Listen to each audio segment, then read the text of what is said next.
Ito na po ang pinakabago, latest na jackliner bus. Body number 3701, Lucena, Cubao, Camias. Bagong-bago po ito, mga kaibigan. February pa ito, napakilala na sa public. Pero ngayon lang natin itong finiture. Ngayon po natin i-finiture ang bus number 3701 sa Makatuwid. At isasama po natin sa lahat ng mga future posting sa ating vlogging ministry Adventist group and dito po sa Jackliner LLI Idol at maging sa aking Facebook wall Joy Ann Montillo, mga kaibigan, at sa makikita po natin sa iba't ibang SOCMED gaya po ng YouTube at maging sa TikTok. Well, bagong unit po ito ni Kuya Joselito Torres at ni Kuya Wilmer Natividad. Surprising itong 3701. Inaabangan ng madla. Maraming salamat sa inyong pagbiyahe. Thank you. Another creative journal to bring joy and happiness. Another creative vlog exclusively for Jackliner, especially bus number 3701. Big shoutouts to SELC Adventist School San Rafael, San Rafael Seventh-day Adventist Church, Metro San Pablo District 1, Manila Center Adventist Church, Madam Cathy Flores, Boss CJ Marie, Torres family, Natividad family, Santa Isabel Seventh-day Adventist Church, Santa Isabel Adventist Elementary School, Ma'am Winona Solinov Credo, Kuya Joseph Ebalde, and Kuya Sonny Marasigan, and also as well as to all people to watch it precisely. Unto him glory in the church by Christ Jesus throughout all ages, world without end. Amen. Ephesians chapter 3 verse 21 KJV. This is the journal of Jackliner bus body number 3701. Dalahican, Cubao, Camias. Mr. Joselito P. Torres as bus driver and Welmer C. Natividad as bus conductor. It's time for the anticipating happy with Jackliner and also brethren of Seventh-day Adventists in the nation.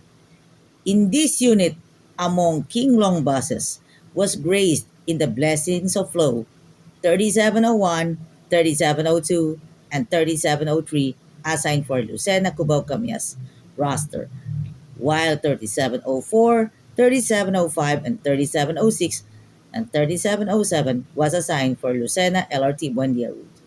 These buses are full of God's blessings, of joy and passion.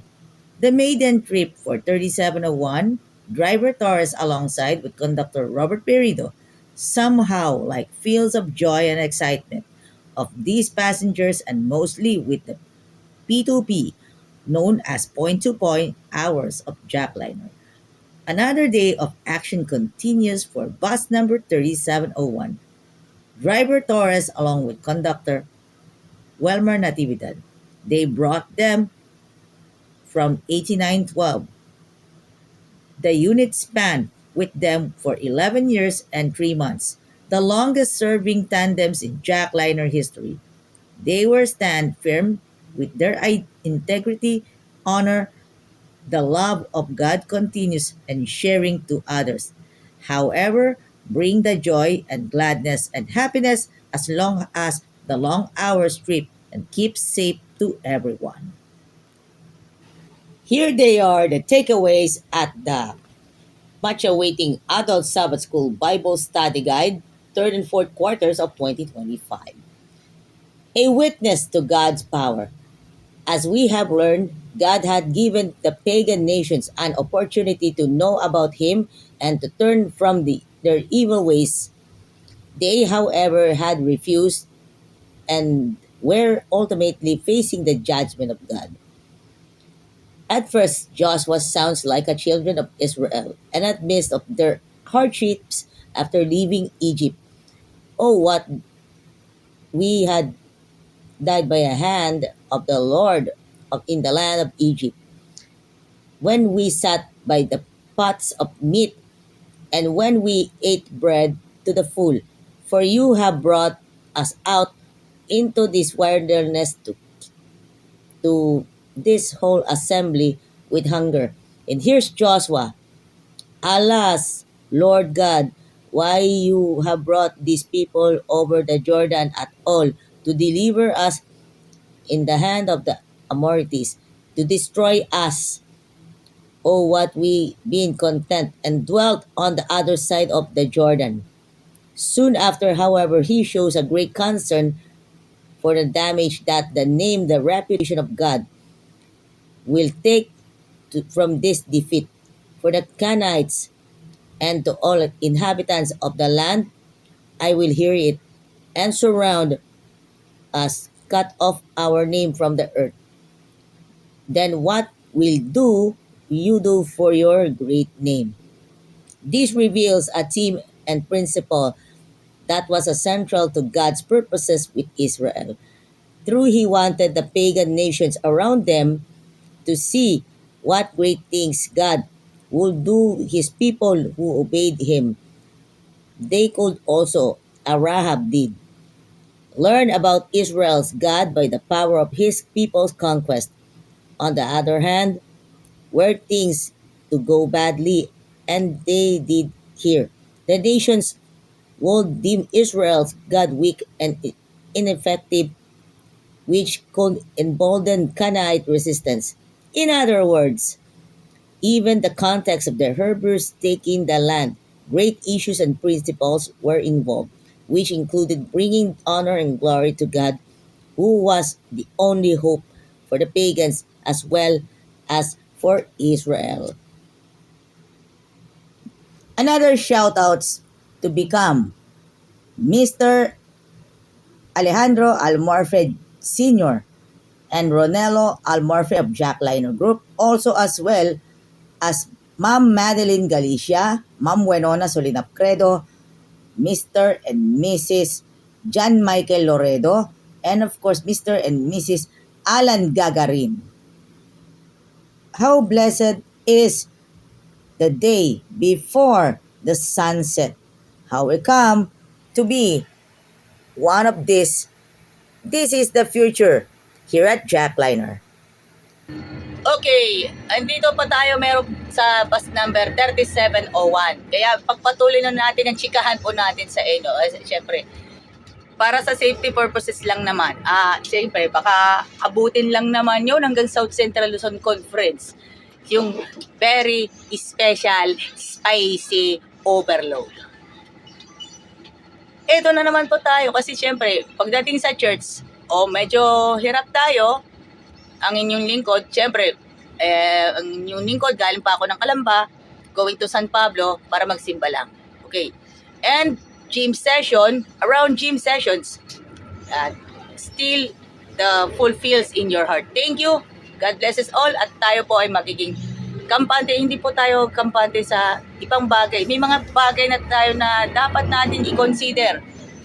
Aside from your place and your promise, ikaw, promise, you promise this. Kaya yung ginagawa po nating vlog dito sa mga bus ng Jackliner, sobrang pagmamahal sa vlogging. Minsan may nagkataon na tayo ng mga inspector na medyo, alam mo na, ayoko mo na magbanggit. Baka abutin pa ito ng South Central Luzon Conference. Baka maabot pa sa Metro San Pablo District 2 at maabot pa ng Metro Lucena District. Kaya eto, sasabihin ko na sa inyo na totoo ng lahat ay medyo it's very consider lang talaga na eto, palipasa lang naman, okay lang, medyo yun nga lang, pasensya na ha. Kilala po natin yan, very inspired, si Kuya Welmer Natividad.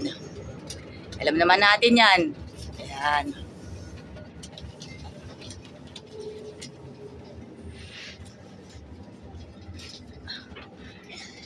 This is a context. Siyempre, bibigyan natin ng context yan. Ayan. Napagbigyan po natin. Ayan. Siyempre, may mga magpapasensya. It's okay. talking about, okay, hindi ito ay naging, syempre, alam mo naman yan, ang buwan ng November, it's time for special purposes. At nako pasensya na po, pasintabi lang muna at baka abutin pa yan na Metro San Pablo 2, di ba? Kahiya-hiya naman, please. And thank you nga po sa inyong lahat. Pagpalain po tayo pong may kapal. God bless. Princess Vidal, Ruben Prisilda, thank you. Ma'am Winona Credo, thank you. God bless. Okay, balik na muna tayo sa ating content dahil po, ayan, ano lang tayo nagko-content po tayo din for Jackliner Bus 3701. Isang malaking bagay po at isang malaking karangalan po sa inyong lingkod. And of course, shoutout muna and good afternoon to Boss Jaime Chua, kay Ma'am Aida Chua, and of course, kay Boss Gerald Chua and family. And of course, kay Pastor Jasper Flores of South Central Luzon Conference at sa mga employees po ng Veggiam Restaurant and for so on. Torres family and Natividad family, thank you. Sa katabi ko, shoutout muna sa katabi ko from LLI. Okay mga kaibigan, shoutout muna kayo. Okay, andito po tayo sa bus number 3701, isang malaking karangalan po sa inyong lingkod. Thank you very much sa inyong pagsubaybay. God bless all. Maraming salamat sa inyong pagsubaybay. Thank you and God bless us all. Mabuhay po tayong lahat. Thank you. God bless. The finest quality of Adventist education in the heart of San Pablo City, Laguna. SCLC Adventist School Incorporated, San Rafael. Enroll now at SCLC Adventist School, San Rafael to enjoy the best quality Adventist education. Idols Fitness Gym located at M. Leonor Street, San Pablo City, Laguna. Gym na tayo, only here at Idols Fitness Gym. Ito yung dating label at itong bagong label. You heard it right. Same taste. Iisang brand lang ang ating hinahanap-hanap-hanap. Siyempre, one and only Country Veggie Foods. Tara, let's kain na sa Veggiam, located at 240 Maharlika Highway, Barangay San Rafael, San Pablo City, Laguna, malapit sa SM City, San Pablo.